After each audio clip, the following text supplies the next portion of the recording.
Donc moi c'est Manon, j'ai 19 ans. Je suis partie directement en kiné en Espagne, donc dans une université.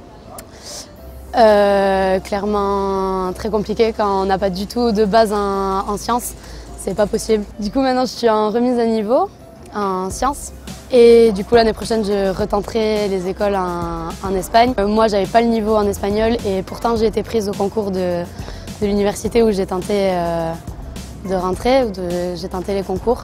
J'ai été prise et j'ai galéré. J'ai fait l'erreur de justement prendre une colocation avec un Français et c'était la plus grosse erreur je pense que j'ai fait en début d'année.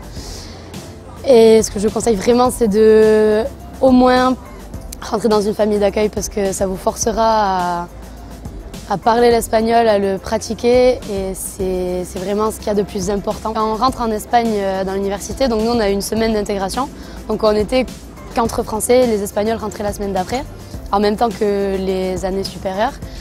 Et en fait, c'était une semaine où on avait des cours le matin d'espagnol. Et au final, c'est les premiers moments où tu rencontres tous les Français. Et en fait, le problème qu'il y a avec, entre guillemets, cette université, c'est que tous les Français sont regroupés au même endroit, c'est-à-dire dans un village juste à côté de l'université. Et en fait, c'est vraiment le village où tous les Français sont, quoi. On se retrouve vraiment qu'entre Français, qu'on prend une colocation avec un Français, qu'on sort que entre Français. C'est là où tu vois que ton espagnol, il n'augmente pas en fait. Déjà, quand moi je me suis retrouvée dans une classe où il n'y avait que 4 Espagnols sur 40 personnes, donc tout le reste des Français, généralement les Espagnols ils restent entre eux. Et c'est aux Français d'aller, c'est à nous Français d'aller vers eux et d'essayer de communiquer avec eux parce que le jour où on a des travaux de groupe, tu te retrouves encore une fois qu'entre Français parce que les Espagnols vont rester entre eux et tu vas pas encore une fois communiquer avec eux et ça peut que te porter préjudice. Au final, tu progresses pas, quoi.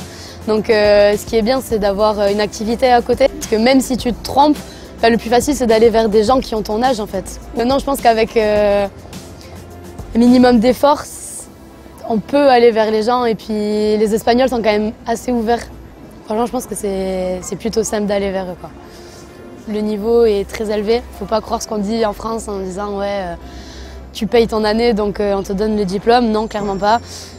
Pareil, on revient toujours à la langue espagnole. Si tu ne parles pas espagnol, si tu ne débrouilles pas, les cours, ça va être la galère.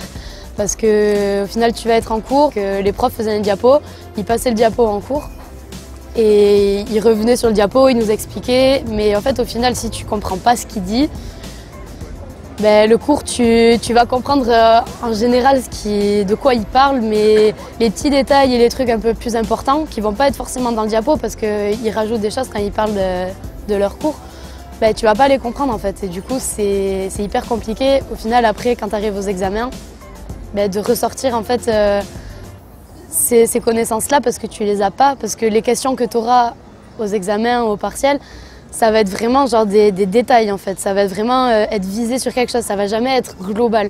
En fait, si tu comprends pas ce que le prof dit, la moitié du cours, en fait, la moitié des compétences que tu peux avoir en assistant au cours, elles sont perdues en fait. Parce que quand tu arrives en Espagne, il faut bosser dès le début en fait.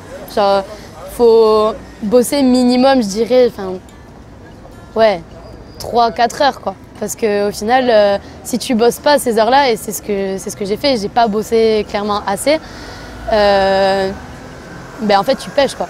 L'année que j'ai fait en Espagne, même si je l'ai ratée, je me vois pas repartir en France en fait pour faire des écoles de kiné quoi, et faire PACES et faire kiné. Pour moi c'est vraiment l'Espagne, genre c'est là que je veux aller quoi. C'est même pas, on peut même pas expliquer en fait, c'est juste limite une envie quoi.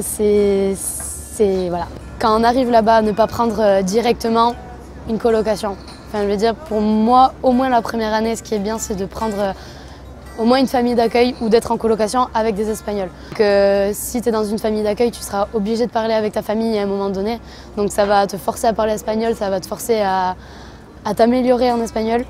Et puis, ce qui est bien avec une famille d'accueil, c'est que tu n'auras pas à te préoccuper du reste en fait. C'est-à-dire que tu vas te préoccuper de tes cours, mais je veux dire tout ce qui est courses, préparer à manger, la vaisselle, faire le linge, c'est des trucs débiles, hein, on s'en dit comme ça, mais ça te prend du temps en fait. Et là, tu auras juste à penser à tes cours en fait, et pas à autre chose. Et c'est vraiment, je pense, très important pour commencer une année en Espagne.